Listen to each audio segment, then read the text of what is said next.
But what I want to say about voting is I want to wrap this up, is that yes, by all means go vote. You don't have a choice, really. We don't really have much of a choice not to. We've all, like, we don't have enough. We don't have no wealth. We literally, all the wealth is held not in our hands.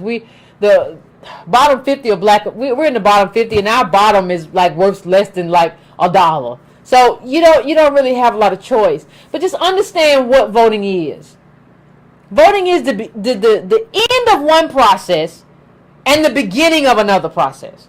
Voting is the end of the process. Voting is where the sausage comes out, right? So everybody who gave money to Abrams, who supported and door knocked and the political foundation and decided that this was going to be the campaign and picked her over other people and, and decided that this was the best platform.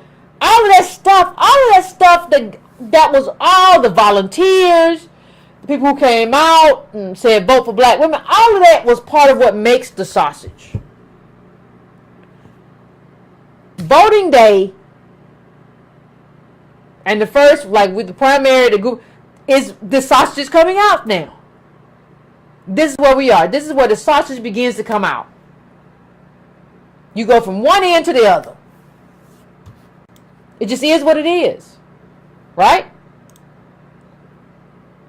And so voting is the end of that process, not the beginning. Because a lot of big donors with Citizens United pick people, and a lot of the Democratic Party had to decide to give a bunch of money to Stacey Abrams, and all that stuff had to happen. And Gillum too. All that stuff had Andrew Gillum in Florida, that too. There's a whole lot of churning and everything that goes into, and this is your output, right? And so you go vote because you got to. Because these people done went crazy, too. And we ain't got no wealth positionality, too. But you have to understand something else.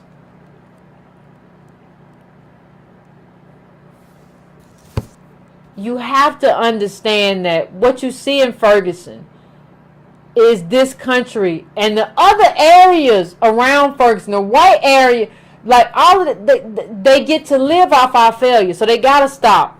They got to stop Philando Castile all the time. Like, look at the number of tickets he had, because this country thrives on our failure. So you go vote with that in mind, and you go vote with the idea that this part of it is the end of this process. Now, you needed to be in the process in the beginning in terms of just having a political foundation, because having a political foundation is what allows you to understand who Stacey Abrams is and how she connects with your politics. So you have to have a political foundation before the process begins. You have to be reading the books and reading the articles. You got to do that in newsletter. You got to do that early. Like, that's all part of the beginning stage. When people talk to me about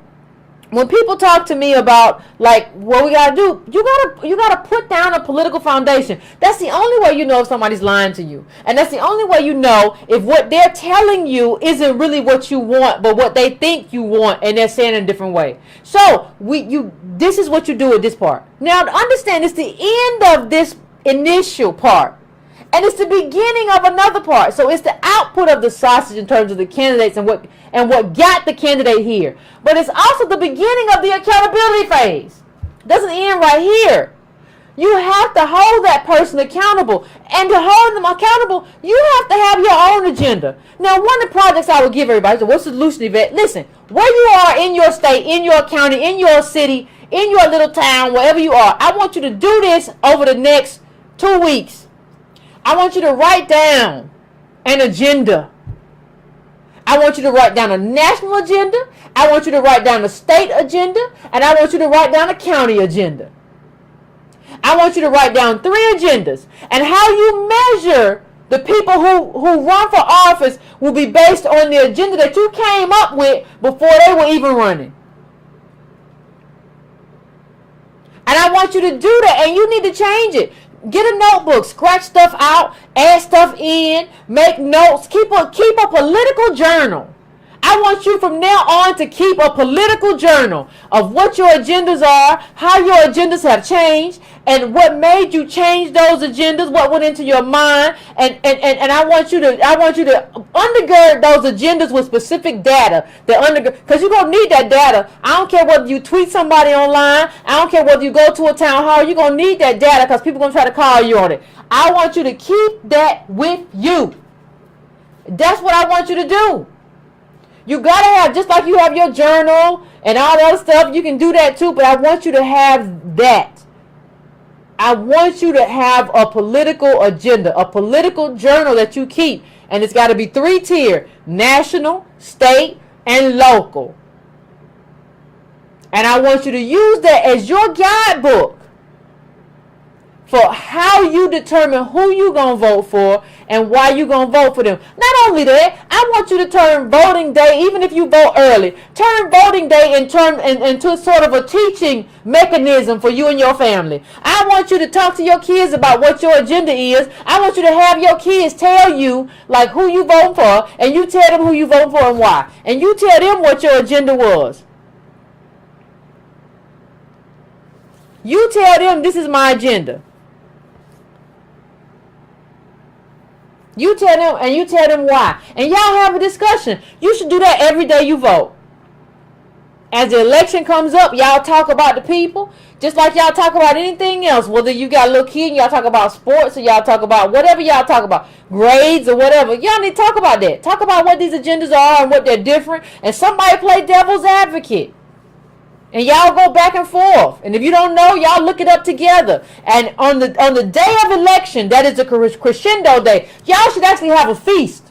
I'm in favor of making election day a cultural thing. I wish and I think we should all have the day off, because America's a young, dumb country. And we should all have the day off to go and do what we got to do. But we ain't there yet, but I advocate for making election day a national holiday. But do it at your house. Let people know, like, listen, at my house, election day, I make it, you know, I don't do Thanksgiving, but I do it big. And we come here and we talk about who we voted for and why, and what we going to do and what it's going to mean in terms of our politics. We have a whole conversation about it. Politics and political engagement has to become a part of our culture.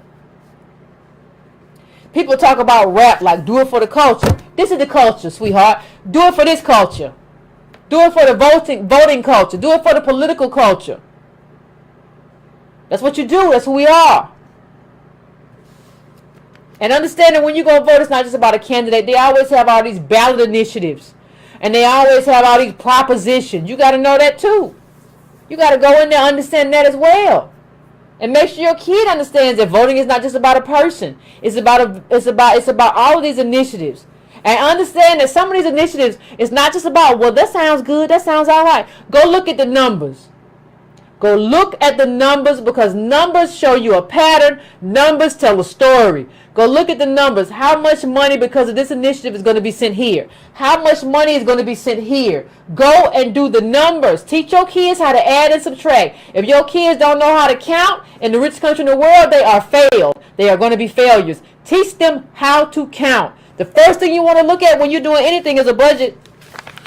You got to look at the budget, and you got to also tell your kid what didn't happen. Talk about gerrymandering, and talk about how the Supreme Court is going to have a huge hand in that, and how that's important. It's a lot to talk about. It's a lot of work being a parent. Y'all got your work cut out for you. Godspeed. I'm here for you.